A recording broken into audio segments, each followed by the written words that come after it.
Hey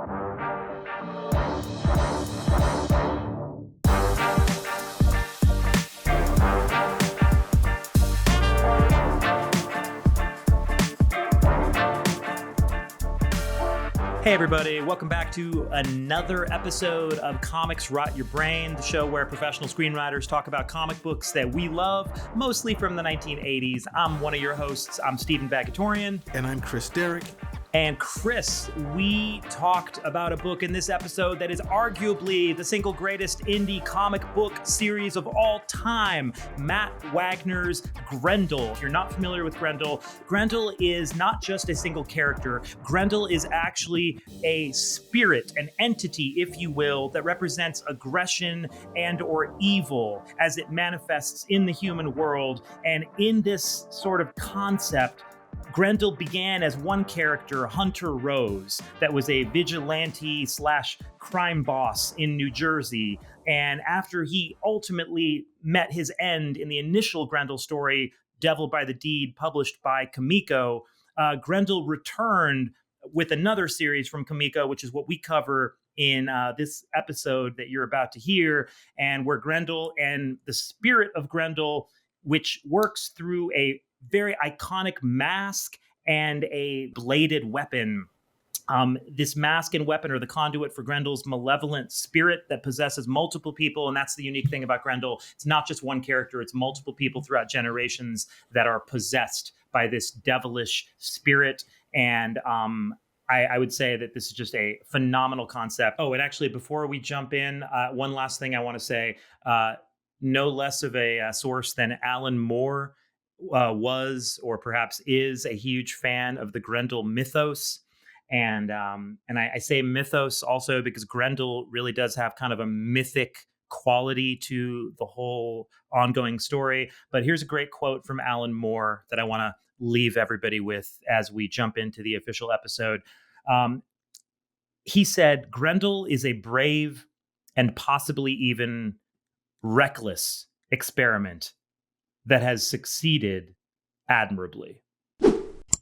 And I think that's a good place to leave it. And if you're enjoying this podcast, please like, comment, and subscribe.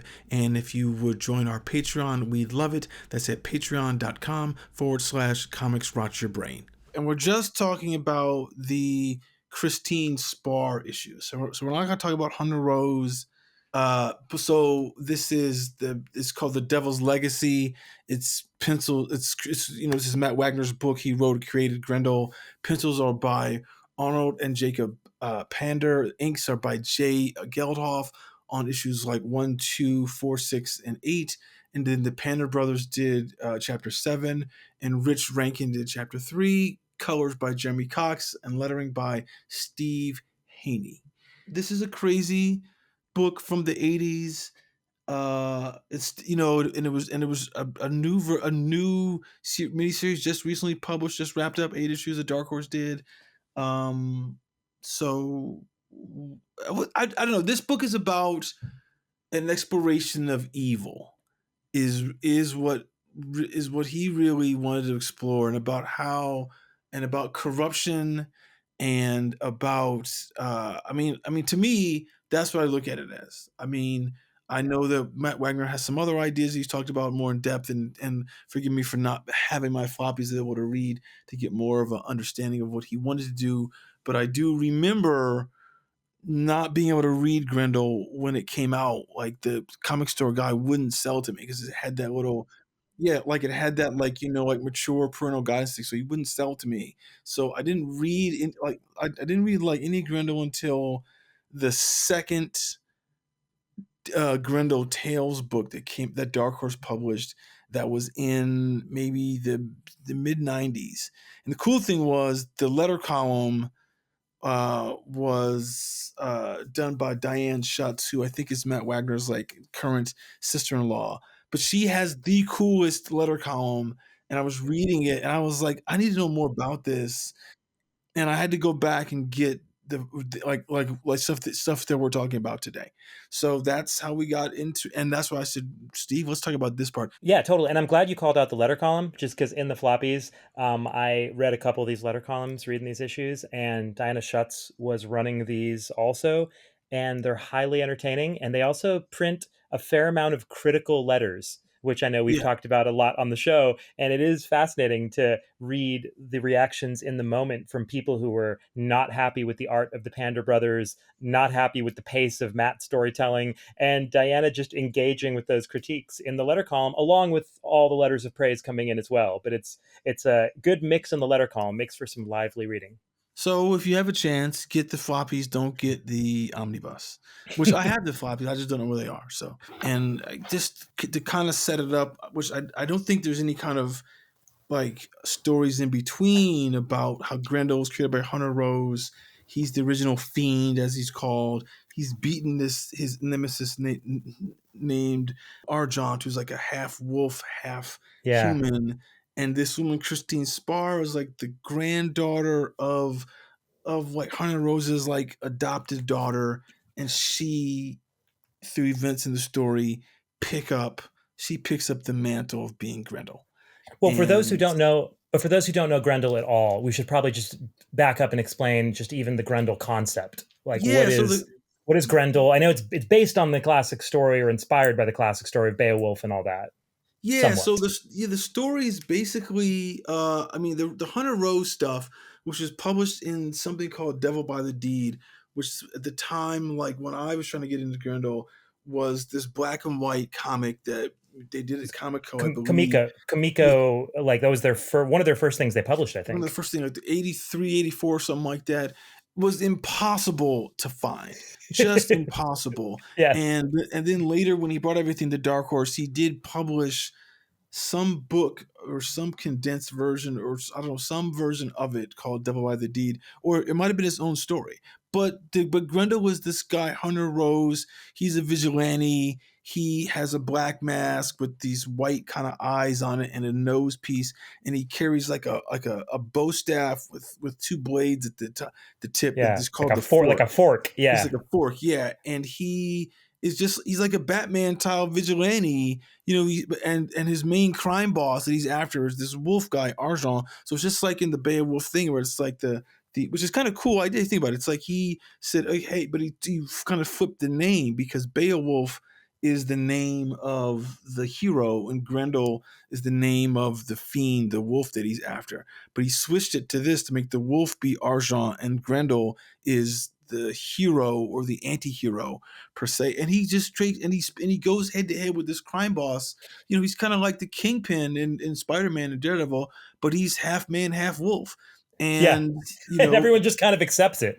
they kind of accept it and they go. I mean, obviously he's kind of hang out in the background. I mean, he's not like some public figure. I don't remember because I don't think I've ever read that stuff, but I've never been able to track it down. And obviously it's been republished now, but I, you know, hadn't thought to look it up. But I think you know, like to me, like I mentioned, there was the book called The Devil's Hammer, which was the second installment of the devil of the of the Grendel tales, and that's when I first read of this the essence of Grendel, because what he does in the book, which is very unique to any comic, is that Hunter Rose dies in this climactic battle with Argent, and Argent is like paralyzed and he's kicked from his throne as the kingpin of crime, like I guess in New York, and Hunter Rose is dead. And The wait, crazy I haven't read this, Chris. I'm sorry, just to interject. I haven't read that Hunter Rose story yet, or if I did, it was a million years ago. The Christine Spar Comico series that we read the first 7 issues of here, it's taking place kind of in the future, like slightly in the future with flying cars and shit. It's like 40 years, 50 years in the future. yeah, The Hunter Rose story, was that also in the future, or like what was the time frame on that? Because I don't know when that was set. that was kind of set contemporary. You know, Oh, it was okay, you know okay. because the way because think about it, right? So if Christine Spar is like the granddaughter, or she's called the Right. granddaughter of this woman named Stacy Plumbo, who was the adopted daughter of Hunter Rose. You know, Hmm. he's a millionaire. He's like a Bruce Wayne type, and that's why I didn't want to read it for this because it felt too much like just a regular kind of superhero comic. Yeah. And this is an entirely different kind of like This is very different. story. It's a crazy story. Yes. And it's about this woman, Christine Spar, who wrote a book about trying to like explain who Grendel was for the masses. And she takes her son to this kabuki theater kind of night. And the first night they go there backstage and they meet the guy named Tujiro, who's at the head of the kabuki thing. And he like kind of licks her hand, He's which the is main just performer. He's the yeah, the main performer, performer. and he's like super, like just creepy, and he's a very unusual fellow. And yeah, literally licks her hand to greet her. Yeah, like he goes in like kiss her hand the way people would, that kind of like thing that people do from the show, like whatever, some old sense of chivalry. But he actually licks her palm, and then he like kidnaps her son and kills the child Yeah, because this is so rough. This is such a this is dark why this book story. is raised, because it turns out that this guy, he's a vampire who hunts little boys and eats their blood, but after he takes out eats, their eyeballs. well, the first thing he does is he eats out one eye, and then he saves an eye, which he has. Later on, I don't know, it's 3 or 4. She finds like a suitcase full of like eyes and She test finds her tubes. son. She finds her son's eye in a test Yeah, tube. it's pretty Oh, fucked. I mean, this is why, whew. as like a teen, an early teen, this is why the comic shop owner did not let me buy this book at the time. I can understand. And so Christine Spar, because she's so intimately involved in like doing the research on Hunter Rose. And the thing is, when he died, his mask and his fork were like, I guess that's all that was recovered, and it's in like a library. And she goes and she steals this so she can take on the mantle of Grendel. And she flies out from New York to San Francisco to track down this kabuki troupe and to find out what really happened to her son. She kind of believes early on that her son has been killed. Yeah, she And does. She has yeah, that sense really early, and she starts doing detective work, and then she realizes that every city, or almost every city, that this kabuki performance troupe had gone through has had a report of a missing child. And right. so she starts to put the pieces together, and she's like, holy shit, he's responsible for my son being gone. And you're right, she seems to have an intuition extremely early on that her son is dead. Yeah, And I mean, that's weird. it's weird, but I also think that it's like, look, she's a journalist and she wrote about some sort of like true crime type of individual. So Mhm. so to me, it's almost like that woman who's like Patton Oswalt's wife, who died, who did the thing about Mhm. the Golden State Killer, and Mhm. it's almost like she's that type of character. So her mind is already kind of like primed for like the worst things to happen, because she's Mm.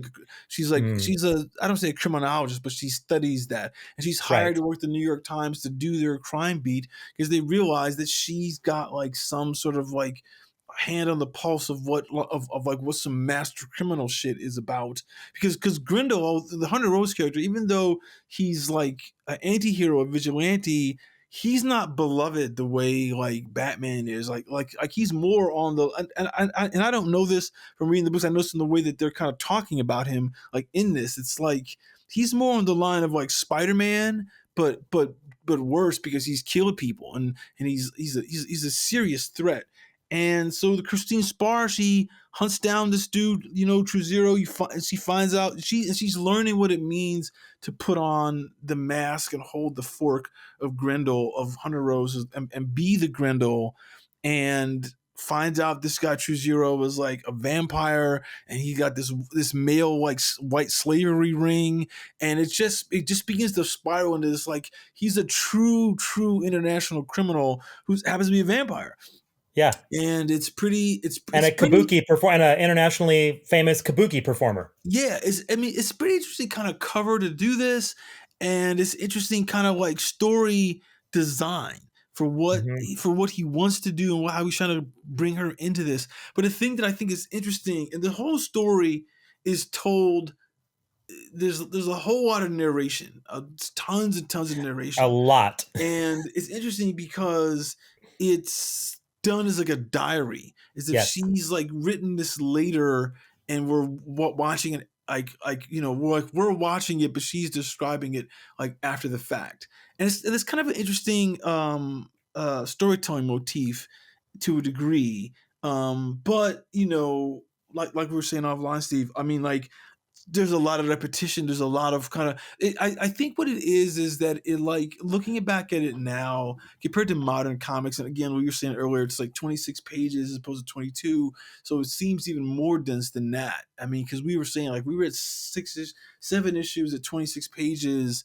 That's like the equivalent of reading like 9, almost 10 issues of like a modern comic. It felt And like it. Yeah, it felt to me like it was 9 or 10 issues. Like yeah, it was yeah. dense. It was very dense. And I mean, and the it's like, it's interesting. I think what's interesting about I'm not saying I like it, because it is a lot of kind of like diving into her psychology, like in a Mhm. way that maybe today's people, artists or stuff. I think post early Vertigo work, people would find ways to do like a lot of what she's talking about in the narration. They find ways to do it visually, or they Yeah. find ways like, somehow they use the art to kind of like show what she's going through in some degree. Now to a certain now to a certain degree though, some of her descriptions of stuff is fucking fantastic. Oh In yeah, terms there's of some great moments. it's There's just really great moments. yeah 100%. Like I think there's beautiful moments in it. I just to piggyback on what you're saying a little bit, I did feel like that Diana Schutz was not necessarily always doing the most rigorous job as an editor with the writing on this, because ideally an editor is looking for unnecessary repetitions and just sort of things that are perhaps going a bit slower than they need to, or just kind of cycling back around the same kind of things over and over.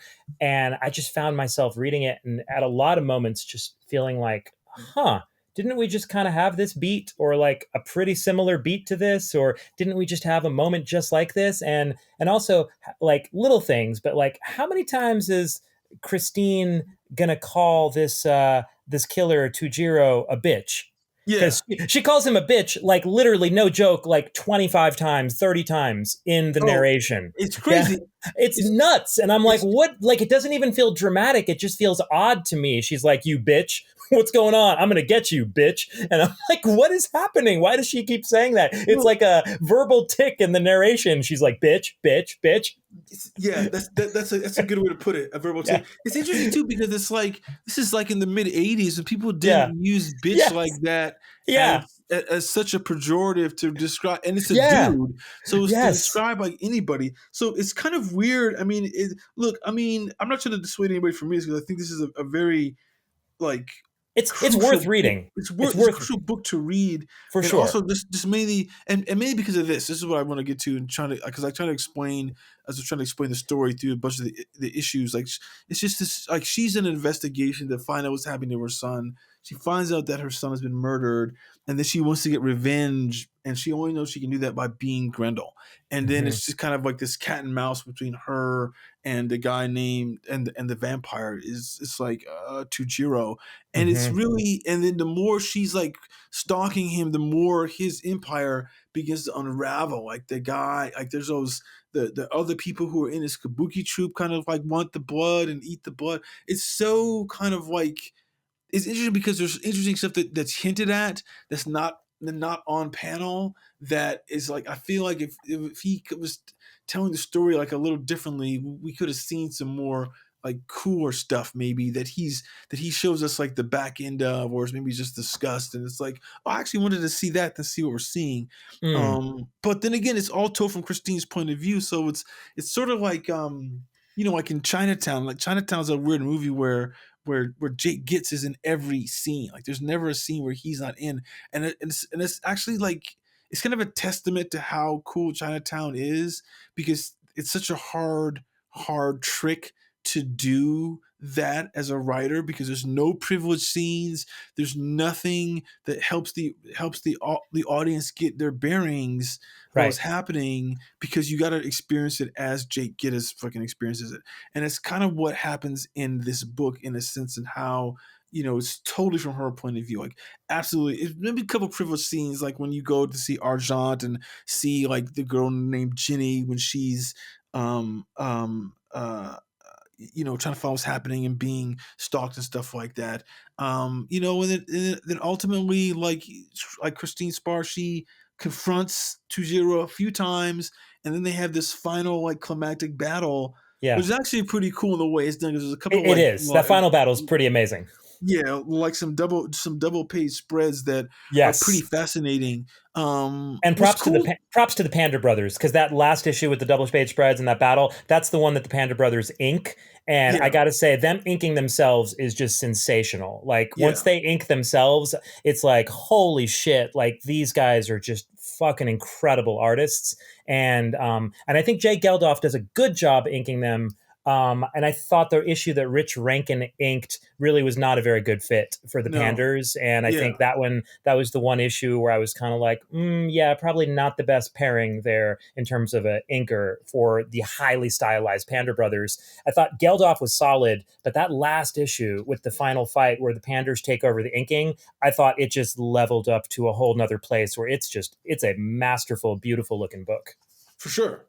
I mean, the Pander Brothers, I remember when I first read this, I thought their art was too bizarre. It's very weird. It's very weird. Bizarre. It's very like, it's fashion art. It's like fashion art, very elongated, very El Greco style, like elongated torsos, elongated face, almost like Aeon Fluxy. Looks very Aeon Flux meets like, it's completely right? Aeon Flux. Oh yeah. Yeah, totally. Now that you say that, I feel like Aeon Flux stole their whole aesthetic from this. It's very similar. Very similar. It's like Aeon Flux meets 80s fashion art, you know, like very stylish and in a way perfect for creating the character of Christine Spar, who is like the ultimate 80s looking kind of artsy 80s girl. And it's a very 1980s feeling book. And I don't mean that as a pejorative, but it's got the flavor of the style of the 80s. And the Panders really, they create that mood tremendously. Well, you know what's interesting is like if you remember, there was I don't know if you remember, there was like a pop commercial artist in the 80s named Nagel or something like that. And he was famous for drawing these very evocative women, and it was almost the same one all the time, with like this black short hair, and it feels like feels like they modeled Christine Spar off of this artwork. I know this art. This art. It's like super iconic. I remember these images. These were everywhere for a while at the time, and they basically, it feels like they took that aesthetic or that model and said, let's just kind of crank this up and make it comic-y. And I mean, in its own way, that's unique and it's very fascinating. And I mean, this interesting about this book, art-wise, like it is very 80s, but it's unexpectedly very sexy. I mean, and I say that in a way like not like, wow, it's sexy, but it's like, there's a lot of shots of Christine like traipsing around, just in her in her panties, like after a fight. There's no nudity, really, no nudity. But it walks right up to the line, and there is a sex scene, but it's discreet, and we don't really see anything. But they walk you right up to the line. But it's very fascinating the way they do that. Like they do a lot of work with her when she's like, she's come back from being Grendel, she's in beat up, and she's like in the shower or in her bed, and it's just like, and just like some of the poses are just like, okay, what is going on here? Because this is like it's not like, it's not like some sex comic or drawing the women in a way that's like overly sexualized. It's overly sexualized. No, not at all. It just has this. It's too stylized for that. Yes, and it's interesting in just what they do, and and even the woman, like her friend Regina, her friend. It's something I noted. I'm going to talk to you about. See if you noticed this, right? So she's black, right? Her friend is black, but she's drawn like a white woman who just has like brown skin. And she's not drawn like if that we've said this before. Like if Trevor Von Eden was drawing her, or if Dennis Cowan was drawing her, she would have like more of an aesthetic of like a black woman. But she doesn't in this. And the thing is, I don't mind it because the book is so on its own kind of plane for how like everyone is kind of like expressed and stuff like that. And it's just I mean, there's panels in here. Like sometimes the paneling is really, the page layouts are very unique. bizarre. Totally bizarre. Unique. They're very bizarre. There's a whole lot of angles that they get. I mean, these guys are actually master draftsmen because they really get are. angles that are like, like there'll be a close up on a doorknob, and a hand grabbing it, and someone in the distance, and it's like, and everything is properly foreshortened. I don't know. It's stylized in a way that it doesn't look, but it works. They're stylized. Yeah, it works so well. It's like these guys, the Panders. I've always loved the Pander Brothers, and they are hyper stylized, but it's not the kind of drawing where the style is obscuring something, or it's not the kind of hyper stylization where you can tell that there's a lack of knowledge. Like these guys seem like they are, like you say, impeccable draftsmen. They have an incredible command of actual anatomy and perspective and all of the like sort of basic draftsmanship that you need, but on a very high level.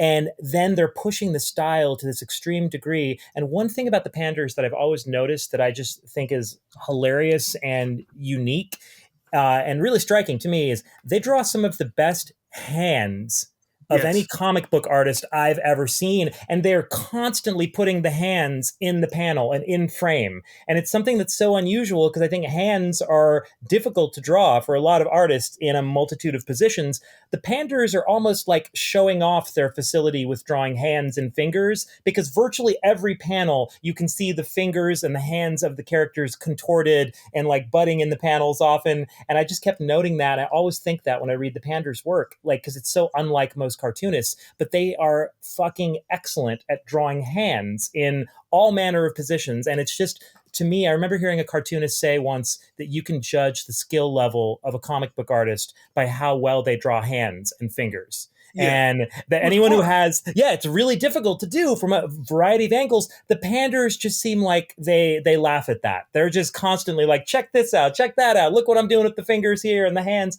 Like, it's amazing what they do. And it's just an example of how skilled they are. And I find their work to be really just super unique and really compelling. Doesn't look like anyone else in comics. And I really want to, very, very like singular. And I want to call out especially the covers, because I think these are incredibly striking covers for the most part. And I love the way Comico was having them do these wraparound covers, which was kind of the aesthetic for all the Comico books at the time. And they have these incredible wraparound covers the Panders take full advantage of. And one of the covers, issue number 4, I believe, is inked by the late, great Dave Stevens of Rocketeer fame. And I was stunned to see that because I never realized Dave Stevens inked a cover of Grendel. And I'm sure it's because, indie comics, Comico, what have you. I'm sure there was some relationship. Somehow somebody knew Dave Stevens. But it's a really striking cover. Issue number 4, Dave Stevens, one of the all-time masters. But it's possible that he could have been a fan of the book, because that's very possible. You're right. Because I want to say it's in a Grendel letter column somewhere. Yes, it is in Grendel letter column somewhere. Jamie S. Rich. He writes in several letters. He writes in at least two or three letters here, writing in from California. I noticed that. Jamie Rich, who'd go on to be a major editor. And you know what I also noticed here, and this, for sure, it's one of those things that we always talk about we love in letter columns, is you do see people popping up in here whose names you recognize. Issue number 5's letter column, it's the first actual letter column, and Diana Schutz starts the letter column by giving out the sales figures for issue number 1. And these sales figures are eye-popping by today's standards. And even back then, I'm sure, very impressive. Diana Schutz says, okay, Grendel's Lair, issue number 5, the letter call. Finally, our first letters page. As these words are being written, the first issue of Grendel has completely sold out of its initial print run of 68,000 copies. This first issue sold 68,000 copies, Chris. Like, that is pretty stunning for an indie book, full color indie book, 68,000 copies. That's mind blowing. All right, so let me ask you a question because I have it in front of me. What's the cover price for that book? The cover price for issue number 1 of Comico's Grendel is $1.50. Okay, now and it came out, I think, when comics were probably 75 cents. Yeah, it came out in 1986, and I think you're correct. I think comics were around Yeah, 75 cents. This was 75 cents. double the price of Yeah, a Marvel or DC book, so they were making double. The fans were willing to pay double for this high quality, unique, more mature piece of work, yeah, yeah. Well, and yeah, I can I see mean, why. it's crazy. I mean, the thing about it is that, it's interesting. The cover of number one, if you look at that, looking at it now in your Mhm. thing, the back is done by Matt Wagner. That back cover, Yeah, that's you're yeah, right. that's his art. Actually, yeah, Yeah, that's true, and it's actually one of the only ones that's not a wraparound cover. And yeah, for some reason it's not. But yeah, that is Matt Wagner's art.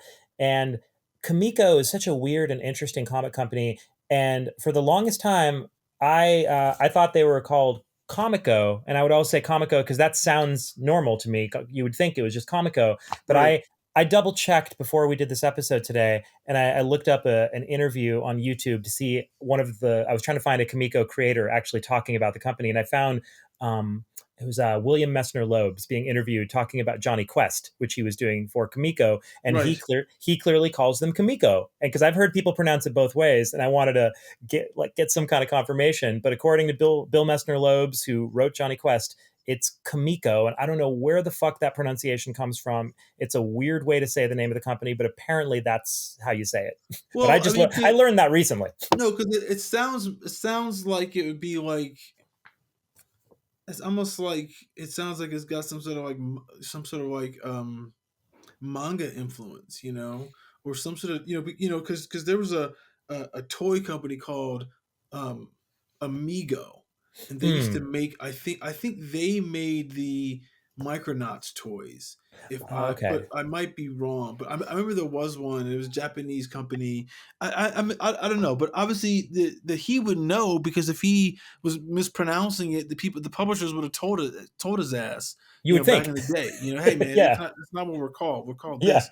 I don't know. It's interesting. Like their art is crazy. I mean, I like there's some pages in there that are really striking, and I don't have like a list the way that I usually would, but because there was some stuff. I mean, like okay, look, I'll give you an example. In issue 5, on page 12, there's a scene where Christine is like spilling her guts to Jenny, right? And she's just calling her on the phone and everything like this, and it's like 4 panels in a row, like of her kind of like just like screaming out and saying she can't figure out what's going on. But then there's one panel of like her friend that's cut in the middle of this little sequence, and she's like not listening. She's holding the phone to her chest. She's like, oh, and it's kind of like this bitch is rambling the fuck on, and it's just an interesting kind of just like page layout. And I don't know. There's some place where else where it's like where Christine Spar is crying. Yeah. I think it's when she's gonna give the letter when she's leaving San Francisco. She's gonna give that letter to Brian, and it's like these 4 panels of like her eye quivering, and then there's like the tear coming down her eye, and Yeah. then it's like coming down her cheek, and then it's coming off her mouth, and then it's dropping teardrops are landing on the letter. And it Yes. sort of reminded me of that one issue of Thriller, the Trevor Von Hmm. Eaton one, where the Yes. guy with the letter, and I was like, oh, it's just the way people kind of like sparse out moments back then, Yeah. like it's like a full page to let somebody cry. Yeah. It's Let kind it of breathe. interesting. Yeah. Just let it breathe. Yeah, it's just let it breathe in a way that comics people do that to a degree now. But they'll just do like a panel, repeat it. But these guys like the Trevor and I needed a throws. I think it's issue 5 or trending, and in this, it's probably issue 6. It's such a different way of using the page layout to help you kind of like fall into the emotionality of the story. It's interesting because we talk about like there is too much narration throughout, but Yes. there was one part where I think it's when she first shows up as Grendel at the guy's apartment and she Hmm. gets her ass beat, and it's Yep. like the rest of the language when she's doing her diary, it's like clipped and it's kind of like sparsely worded, like she can't get her own thoughts out. It's Hmm. there's like there's tricks in that he does, which I think is smart. Oh yeah. It doesn't justify the length of what it is, most of the time, but he does do things to kind of like get you into her psychology in a way that I don't think I've seen like a lot of writers do when they do narration like this, which I thought was pretty, like smart on his behalf. This is Matt Wagner. Yeah. What I don't know, and I'd be curious, I mean, he's probably going to talk more about this when that Netflix series comes out, is I don't know why he didn't draw this. Well, I'm thinking, geez, he had just drawn he drew the Hunter Rose story. Yeah. And he was finishing up Mage at this time because Oh, okay. I think he was writing and drawing Mage, of course. So some of these issues feature advertisements for issue, I think 15, the final double-sized issue of Mage. And there's like a great kind of hyperbolic ad in here somewhere calling it like the most anticipated event in comic book history, the finale of Mage. So that could be part of, what was taking up his time art-wise. And, let's be real, drawing this elaborate 8-issue, 10-issue, 12 issues of Grendel, that's a lot of fucking work. And if he's doing Mage at the same time, I'm guessing Matt was probably really happy to have a break and to let the Pander Brothers just run with it for a while. But at the same time, if he's getting like close to 70,000 issues sold, and I think that first issue did 3 print runs, so they could have broke 100,000. Wow. Like easily broke 100,000. Wow. And I feel like he nuts. I bet you he was like, look, they want more Grendel. Yeah. The Hunter by the Rose stuff was so successful. And he was like, I can't slip, so because I can make a lot of money off of this. Yeah. So I need to have someone else come in here and do it. But you know what it reminds me? I just want to tell you something. And I'll put this in the show notes. I'll have to look for it because Eric Larson wrote something on Twitter last night that I thought was really fascinating about why artists don't do extensive runs on books anymore. And he was saying that in the 70s and 80s, when he started out, there was a different type of that. There was more abstraction in comics. Like he was saying that like backgrounds and stuff like that and cars and stuff looked more abstract. So the artist could just come in there and just kind of like, just kind of fake it.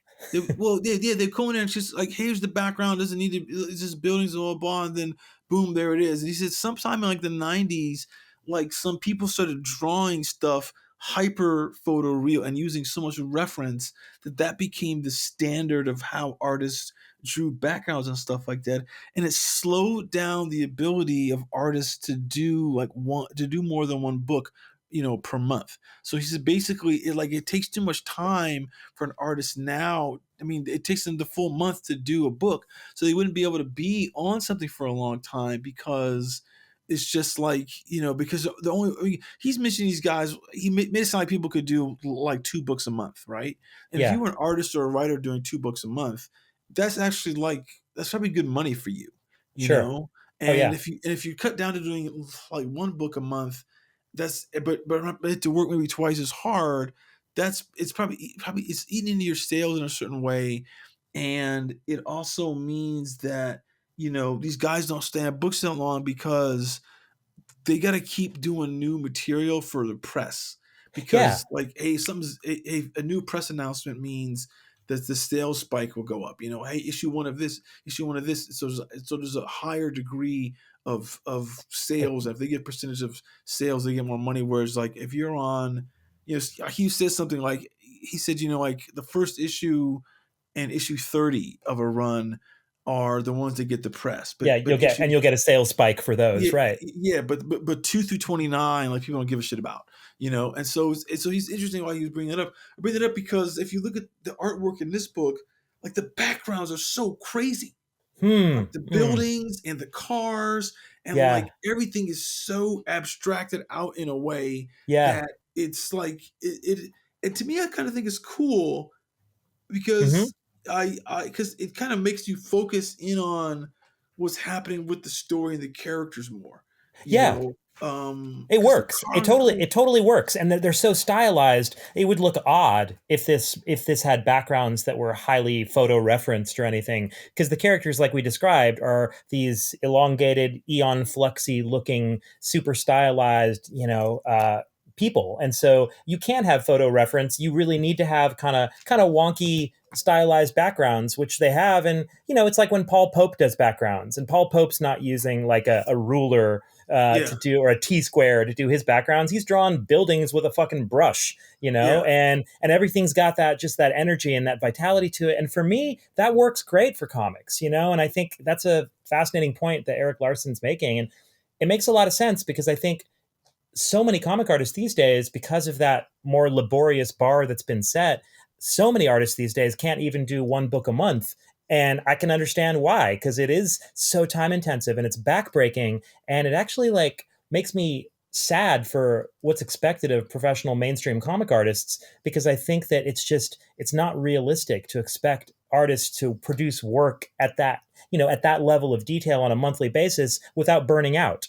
And right, and I think that's right, unfortunate, and that's why it's so hard also to get these lengthy runs. And there are some artists, I think, today who do really great, more gestural, quick work, which tends to be my preference often, anyways. Like works that's looser, it's got more vitality to it, and and I think those artists can handle doing a book a month because it's not backbreaking for them.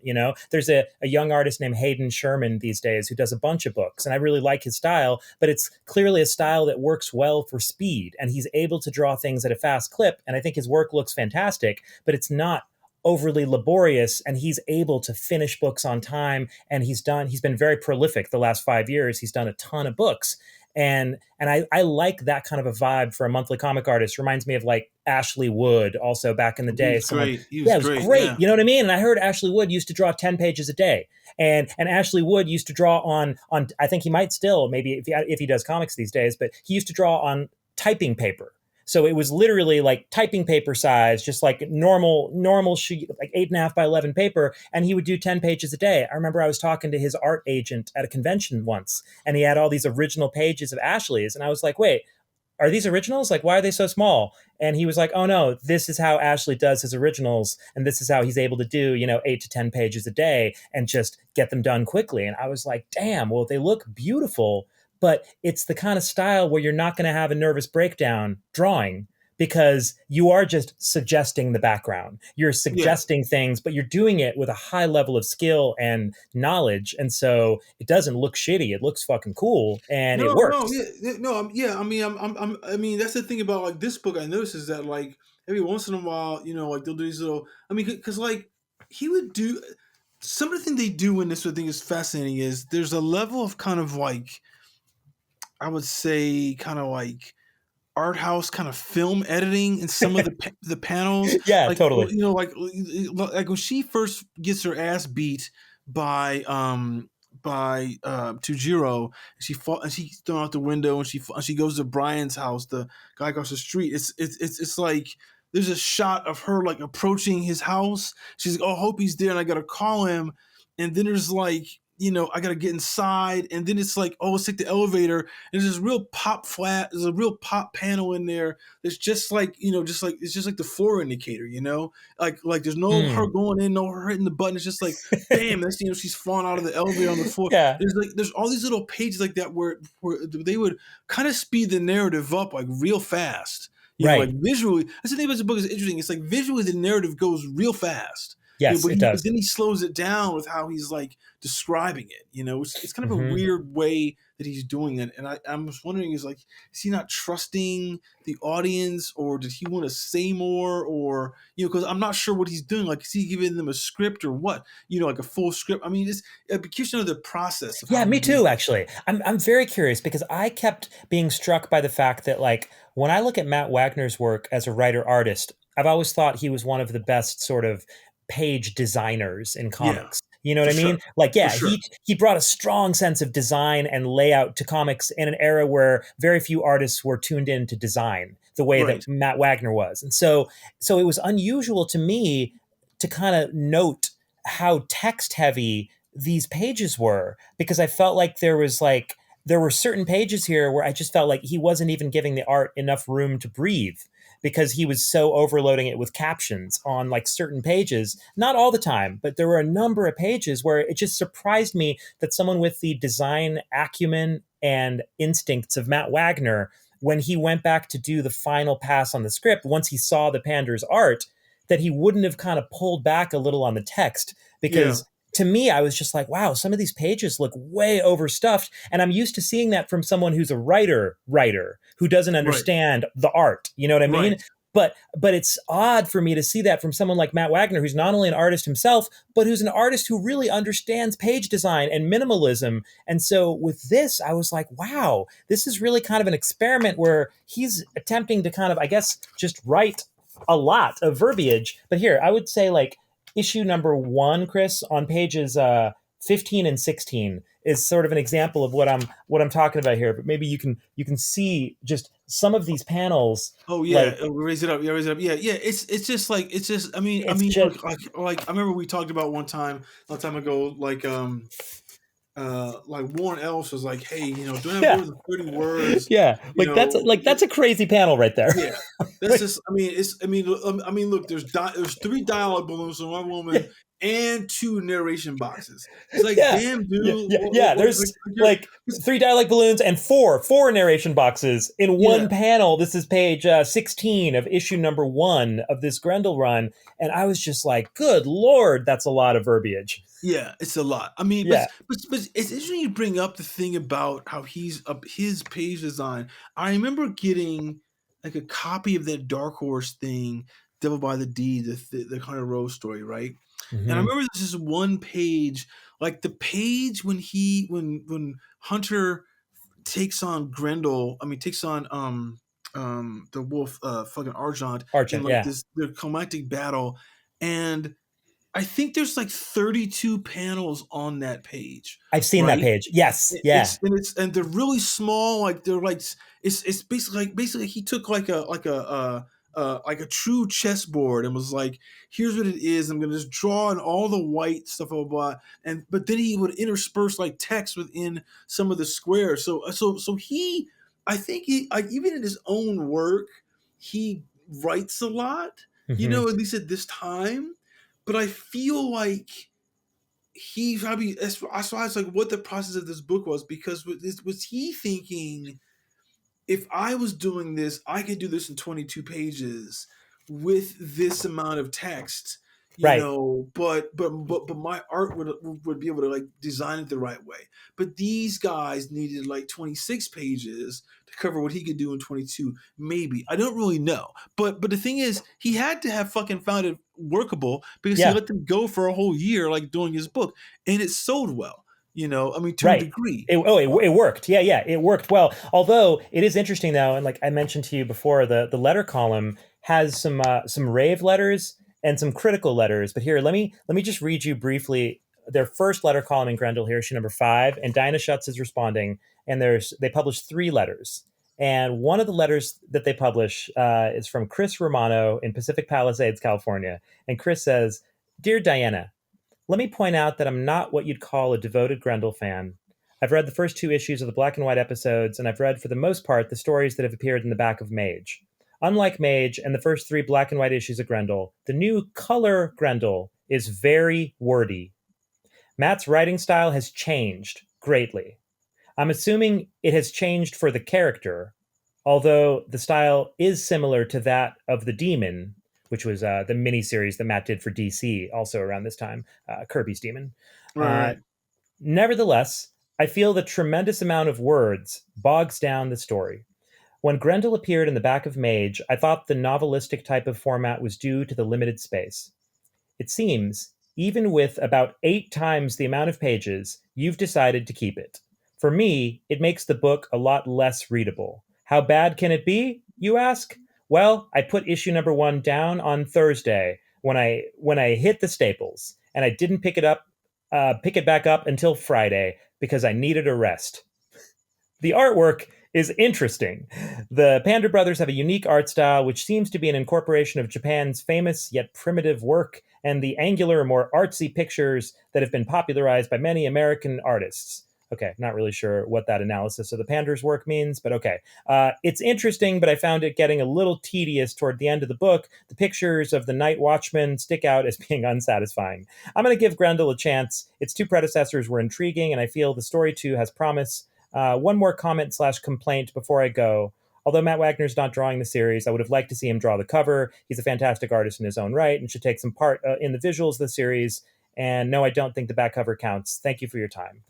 Okay, so there's a pretty critical letter to publish in your first letter column, which again, hats off to Diana Schutz for even publishing that, because that is something I adore about these letter columns in the 80s, especially, where you get this spirited debate about what's happening in the book. And I think it's honest and I think it's fair. And I heard some editors at the time say that sort of the working theory, at least for some editors back then, was that you wanted to publish a representational sample in the letter column that basically gave a rough estimate of the kind of reaction you got to whatever issue. And so if you got all raves for an issue, then you publish all raves. But if the fan base was split 50-50, then the letter column should be split 50-50 that they wanted. And it sounds so like charmingly honest that they would even have that thought. But there was the thought that this was supposed to be an honest reflection of the reader's reactions. And at least, I'm sure not all editors went by this, but I remember hearing at least a couple different editors talk about how they wanted the letter column to be that place where you got like a real sort of sample, like a little survey of what the reaction was. So anyways, Diana Schutz here chose to publish this, and her response is, Matt is taking an extended break from published artwork, Chris, though he will continue to provide the color for all of the Grendel covers. So apparently he's coloring these covers, which is interesting. Sorry to hear that his intentionally complex writing style adopted in this series isn't quite your cup of tea, but not everything in life is easy. Personally, I feel this is Matt's best writing ever. I'd stick with the book a while longer if I were you, Diana. Well, okay, so there you go. It's at least it's not fucking Alan Gold in the letter column of Thriller. It's not Alan Gold being like, you're right, our creative team's out of control, the book's gone off the rails, I'm sorry. Like, at least it's not him being a prick to the creative team. Diana, at the very least, although I don't totally agree with her, she's got Matt Wagner's back, and I appreciate that. Yeah, well, here's the thing. Okay, a couple of things about this. One, I forgot there is that backup in Mage, right? And I kind of remember, like, he was kind of mixing, like, true kind of, like, prose with kind of, like the way, like, picture book kind of art. Right. It was like a storybook almost. Yeah. And as he's taking an extended break from penciling. I wonder if he got something happened when he did Mage, where he didn't want to do any more art for some reason. Because to me, I don't think that he did any art. I can't remember what art he did. I think the next art I saw him do was when he did like a Batman Grendel team up. That's beautiful. Yeah, he did a great job on that. That Batman Grendel team up is, I think that's some of my favorite Matt Wagner art. That was gorgeous. And then he also did a Batman Legends of the Dark Knight with Two-Face. That was like I think a 2 or 3 issue run. I think it was called Faces. And that also was very, very striking. Yeah. But for some reason, he didn't do a lot of art anymore after he did Mage. And I don't really know why. I mean, he came back when he did the second part of Mage, and his art style had gotten really loose, and in my opinion, very lazy. I mean, like I actually never finished reading the Hero Defined, I think is what it was called, because I thought I thought the artwork was just like uninspired. I do know that in, like I said, that thing called Devil's Hammer, the Grendel's Tales thing. Yeah, he was doing the backup story because once the Comico like Grendel ended and he brought it to Dark Horse. So I think that Diana Schutz went and became one of the editor-in-chiefs of Dark Horse, something like that, and she brought it there with him.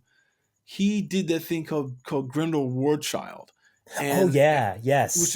Which is really great. That's a beautiful looking book. Yeah, and because it covers by like I don't know. It's Simon Bisley, I think. Was it Bisley? Bisley covers. The insides were great, but he didn't do artwork on either. And it's a story about the guy Grendel Prime, right? Right.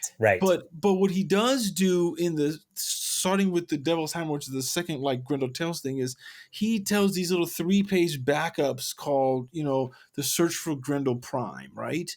Mm-hmm. And in those he does the artwork, but it's painted art. It's all painted. It's like he doesn't do pencils anymore, or he didn't do or at least he wasn't doing like Grendel pencils, except for that Batman thing, because maybe. You know what else he did pencils? He did pencils on. We talked about this a while ago. Remember the Dark Horse Presents series that he started but never finished, The Aerialist? Oh, The Aerialist, yeah. That was like a cool looking thing for a few chapters, and then it got abandoned, I think, for some reason.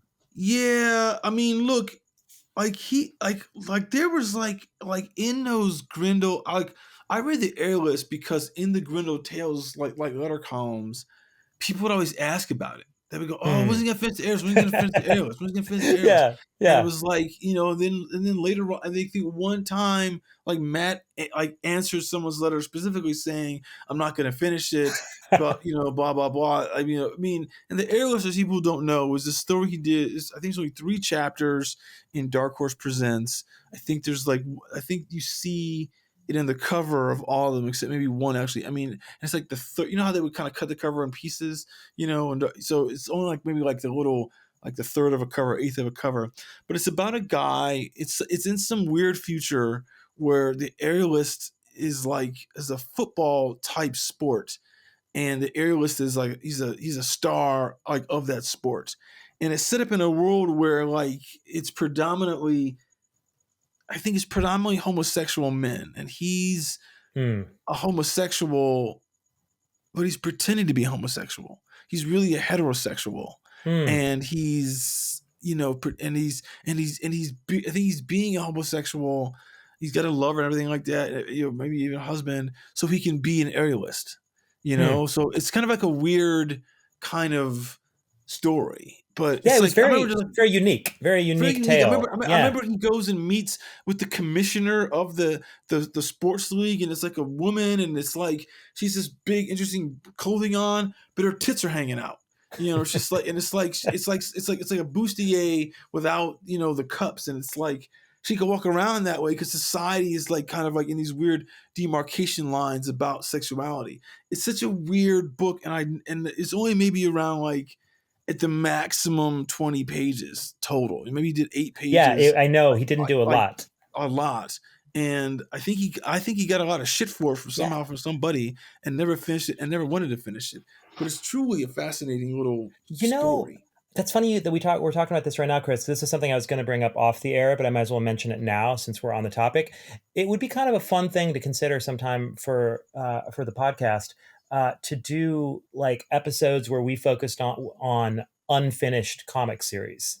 You know what I mean? Like there's the Aerialist, and then what made me think of it was I was listening to an episode of Kayfabe earlier today where they were talking about Stephen Bissett's book Tyrant, where he was telling the life story of a dinosaur, a Tyrannosaurus Rex, from like birth to death, and he only got to like issue 4 or issue 5 and had to abandon the book, but it was beautiful, brilliant. It was like a masterpiece in the making. And there's been so many big numbers with Alan Moore, Bill Sienkiewicz. There's been so many really like consequential series that were launched in comics. And we know, because of like what we were talking about with artists earlier, specifically, especially, that just the making of a comic book, especially at the level of something like big numbers and, Tyrant, which is so research intensive, it's a backbreaking, arduous endeavor. And if suddenly your financial situation changes, or if someone offers you a lot of money to do something else, like it's really hard.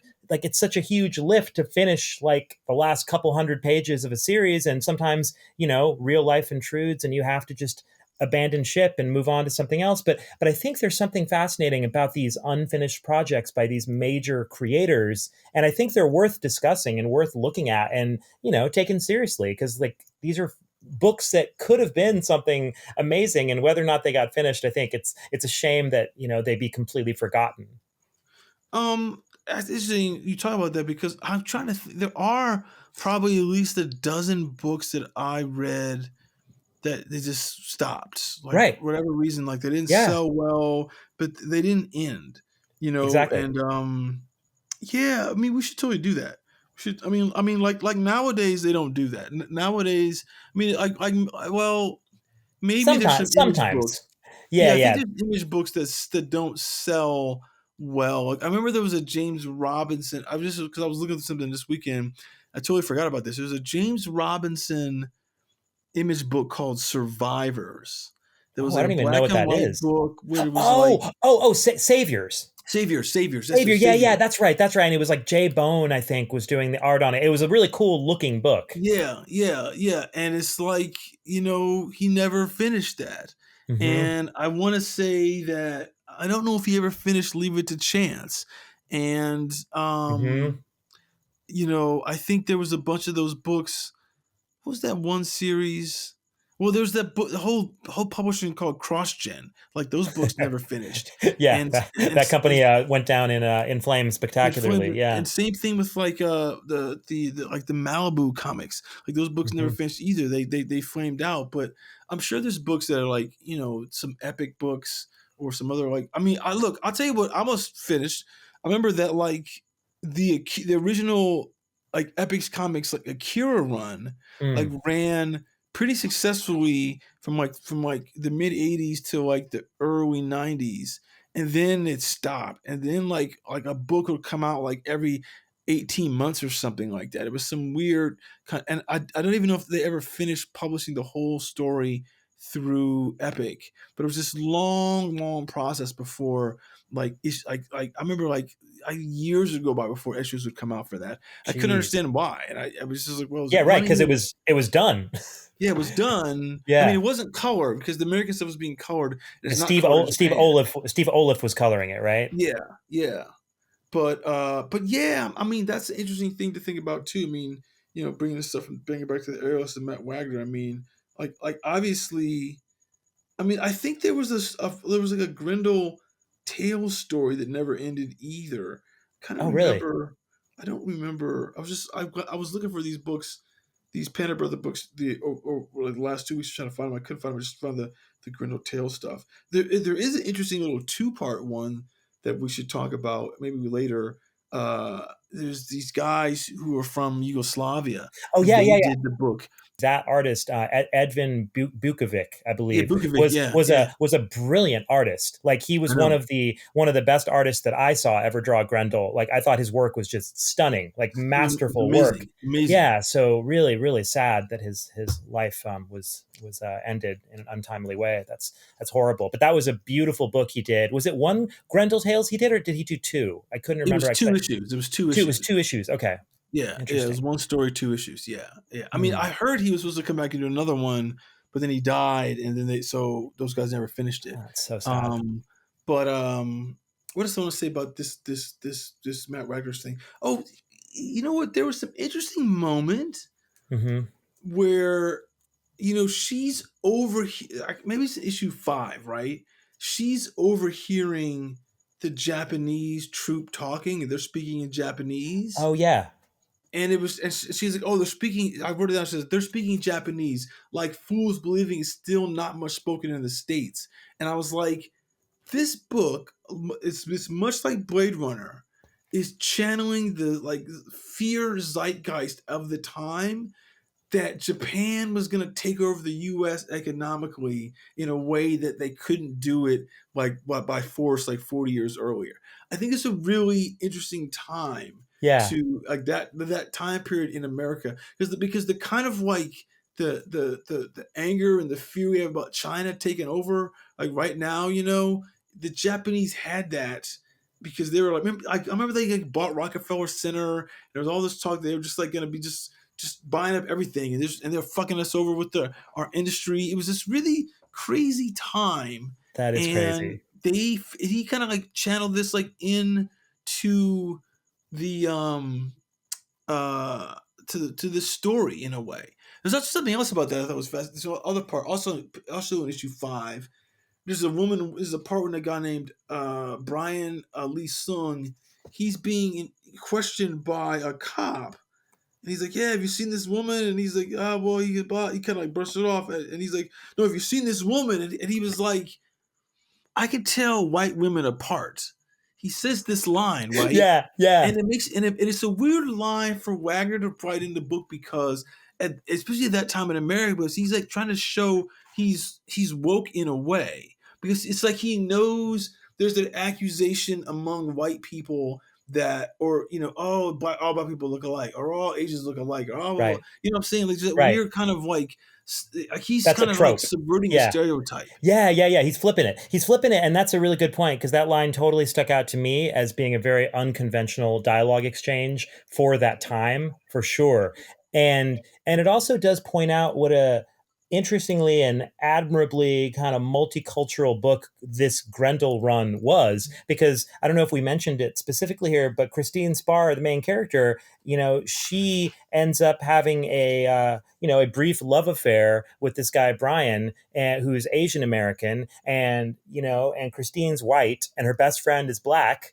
And it's worth noting that this is a comic in the 80s, where like the three central kind of heroic characters are white, black, and Asian, and and two of them are in a love affair. That's something and also there's two you didn't see it every day. And there's two females are the leads too. Those two females and an Asian male it was just so kind of like it's groundbreaking. It's very progressive for that time. So many ways. Oh, very progressive. I think that to me, this book, like the idea of this book and the idea of this run, like there's so much greatness in the idea of Grendel, and obviously the continuing legacy of Grendel is a testament to what a brilliant idea it is, what a brilliant character design it is, and just what a resonant concept it is. So even though this particular story, I don't feel like all the pieces totally add up to a masterpiece. Like I think that in 7 issues, to my mind, we've probably got about 4 issues worth of story that are kind of padded out into 7 issues, which is what makes it feel a bit slow and frequently really redundant to me. So I don't think it's like masterful in terms of the actual execution. But when we start talking about the concepts, conceptually, the ideas, the fact that it's women leads in a brutal action story, and people of color in the leads, and like having multicultural love affairs at that time, just the ideas behind this book are way ahead of their time and phenomenal. And so even if the execution wasn't 100% spot on perfect, it was clearly good enough that this book, I think, justifiably, rightfully has become beloved. And Grendel is obviously a fucking phenomenon these last 30 years in comics that has not gone away and is soon to be a major Netflix series. Yeah, it's funny because I was talking with this. I was having an interview with some agents the other day, and he was talking about like stuff I'd be interested in, and I was like, and one of the guys was like, "Oh, I think you'd love to meet the guys at Dark Horse." I was like, "Yeah, I mean, I think it'd be cool." That I said, but look, they're doing that Grendel thing.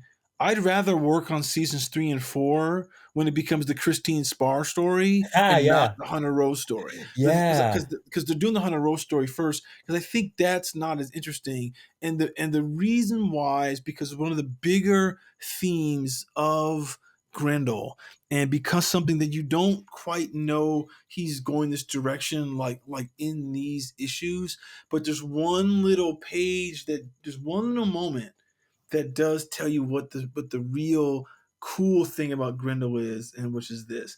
I think it's somewhere in issue 6 or something like that, when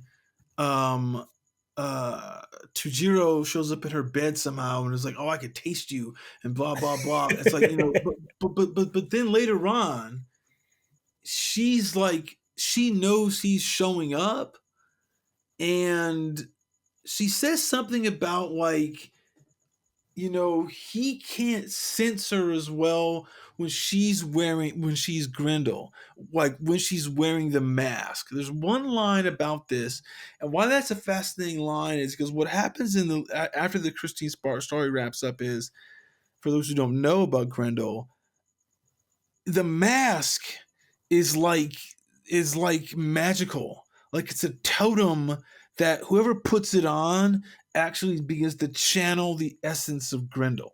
And so I think, which is like a weird thing where, and then later on, like around issue 20 or so, or like this, it's like far, far future where like Grendel has become a cult.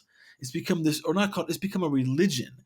Yeah. And there's like these, and it's such a, it's like where he extends the concept of what it means to be Grendel, to be this this corrupting force that channels, that brings all your internal evil and paranoia to the surface of your thinking, which I think is what makes this a fascinating character or concept that Wagner came up with. It all because it all kind of starts here. And I think Yes. he was saying somewhere else, he's like, well, I didn't know where to take this. And someone said, oh, now that the Grendel is like a mask, like what would happen if it infected a crowd? Like he said Yeah. that in one of the letter columns, and he was like, that was my inspiration for doing, like putting in the future where like the mask and the essence of Hunter Rose, like he's such a primary force that he even dead and him being an evil entity is able to like live on. And it's just like I think, and that's the thing that the book becomes like further and further on. It becomes this look at like what corrupts you, Right. and how do you find solace? Because I think what happens in every time is it's almost like the Grendel thing is sort of like the black costume, right? The Spider-Man black costume. Yeah. Yeah. The symbiote. Yeah. Because what happens is like all these characters have something tragic happen to them, and the way they have to exercise their tragedy is by becoming Grendel. And he's called the fiend. He's called the devil. It's called Yeah. devils by the deed. And so Yeah. it has this sense of like this is the most corrupting thing on the planet. Yeah, yeah, To it's right. bring It's right out Grendel. there. They're not Yeah, hiding that. Like literally, the word devil is all over it's in the every Grendel title. mythos. Yeah, Yeah, exactly. it's It's right crazy. there. And what's interesting is it makes you realize that Argent is actually a force of good. Yeah, Because that's he's trying to stop the whole concept of Grendel. Because he can smell it. Like he mm, smells it when she steals the mask. Like he's so tuned into that to the frequency of the of the corrupting force that he's like, I can't let this exist. It's almost like yeah, because he looks like a demon, he looks like a strange, he's just yeah, half man, half wolf. right. That no one, he can't be believed as saying that like what I'm trying to do is to rid the world of this entity. That's a And fascinating point, Chris, because like, yeah, he's like Wagner does subvert that idea of like you assume that Argent is he's the bad guy because he looks like a big evil hairy furry wolf, and that's just the assumption, and you don't assume that this feral savage wolf creature is actually a force of good. yeah, yeah, it's wild. I mean, Yeah. this is again why I don't, like you said, like this is not my favorite Grendel story, Hmm. but reading it again now, and I probably haven't read this in like 15 or 20 years. Sure. I still like there was a thrill in reading it. I mean, and the thing that he does really well is he does end every book with a really strong little like usually a Oh, splash page, yes. and they end every book with a really strong cliffhanger moment Yes. where she's usually on her back foot getting whatever it is. It's like it's a great it's there's great storytelling in it. There's great You stuff know, in here. Yeah, there's great stuff in here. I don't mean to be overly critical of the book because I no, did. neither do I. But I'm just There is great stuff here scattered all throughout.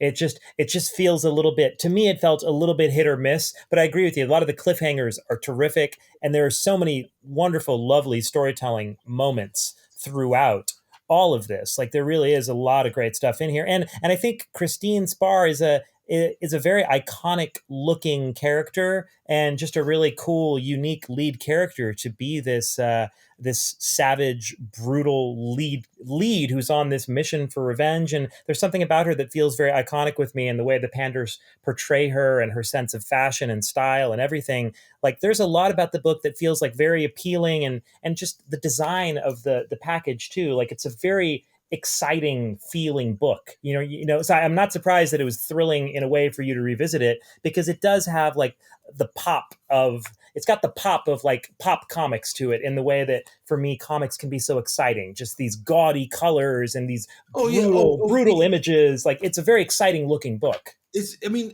it was interesting too. I notice this every once in a while. They do something that like a lot of comic artists don't do. And I remember there's some of this, like it's something that Mazzucchelli does a lot.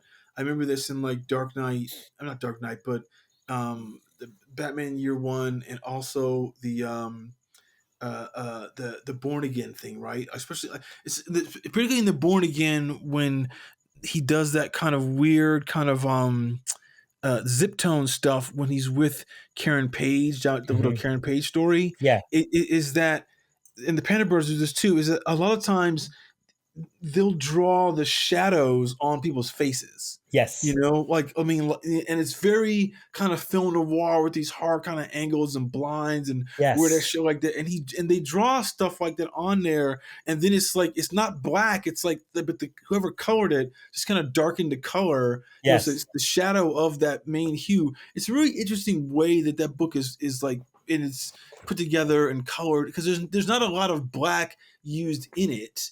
Yes, not at all. But they know how to use color in a way to do form and to make it like feel three-dimensional in a way that books at that time weren't doing. Not at all. And actually, toward exactly what you're saying, Chris, if you look at the cover to issue 5, which is colored by Matt Wagner, and it's Christine Spar looking really distraught and bereft in a phone booth, inside of an old school glass phone booth, and she's taken off the Grendel mask, and she's got this big, bulky, oversized leather 80s jacket on, and she's dropped the phone receiver inside the phone booth, and she's got her hand up against the glass of the phone booth. And if you look at her hand there, look at the way it's colored and the way it's drawn, you can see the hand pressing up against the glass, and the way just like the glass is reflecting and hitting off of her hand, smooshing against it. You see the inside of her palm, and the way that little aspects of her palm are lit up, and just like the white is popping on like her skin tone, because it's like the reflection of the glass, just like in the white parts of her palm. It's very subtle drawing and coloring there by Wagner and the Panders. And it's a beautiful cover. But just toward what you're saying, these are not the kind of coloring effects that you were seeing in hardly any comic books at this time. Like, very sophisticated. No. I mean, I think it has to do with the fact that, like, you know, I was kind of hinting at this when we talked about the Thriller book one time, in terms of how he's able to draw faces in a way because he's not doing superhero stuff. I think the fact that they're not doing, I think that, like, you think about it, there was an aesthetic to Marvel and DC comics, the way they were colored at that time, that people didn't steer away from. Yes. And because these guys, and there's other Comico books like Elementals and stuff like that, where they, and Airboy, I think that was Airboy was Eclipse. Yeah. They did coloring differently because I think they wanted to, like, we're not hamstrung by there's some house style. Yeah, totally. Don't just do whatever we want to do. And I just looking at this book again, it made me realize, like, how many chances were they taking? Was Wagner and company taking to publish this book? I mean, we said it was double the price of most books when it came out, and not just double the price because they wanted money, but I'm sure that kind of coloring costs more. You know, like, there's a lot to it. And the paper quality certainly was better than whatever Marvel and DC were using at that time. It wasn't newsprint at all. Well, it couldn't be, because to put that kind of color on stuff, you couldn't do that on newsprint. You know. Yeah. And I mean, there's a lot about this book that I look at and just kind of marvel at and say, this is not what guys would be able to do today. Even if someone was publishing a book like this today, like an indie book, like an Image book wouldn't do this. You know, I actually don't think people draw so stylized like this. They don't. And I think the Pander Brothers are controversial artists in a way, because I've liked their work a lot forever. And they did an extended, like, 12-issue maxi series for Dark Horse about 10 years after this book, I think. And it was called Triple X. And it was like this dystopian, you remember that? It was like this dystopian futuristic story that had to do with, like, just like revolutionaries in like a future world.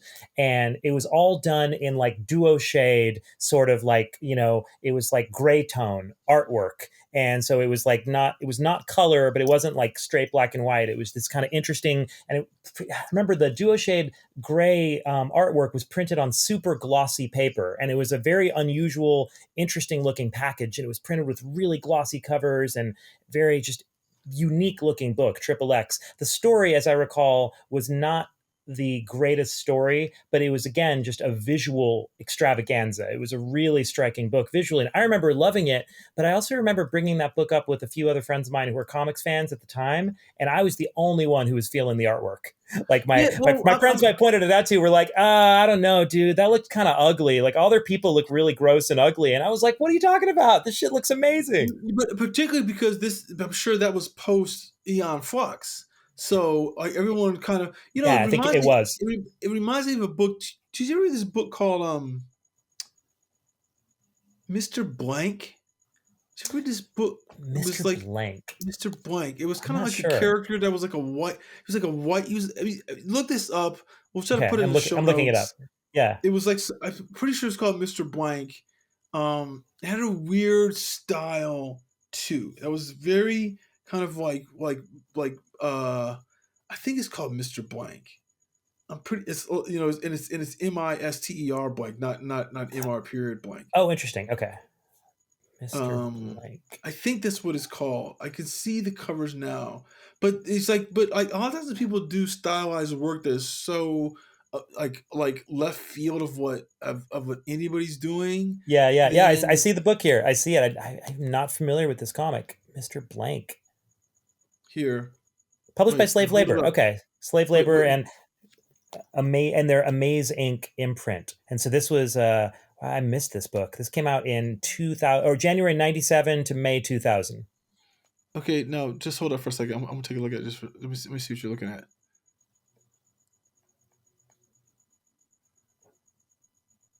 Mr. Blank. Yeah, because it's. I mean, but you know what?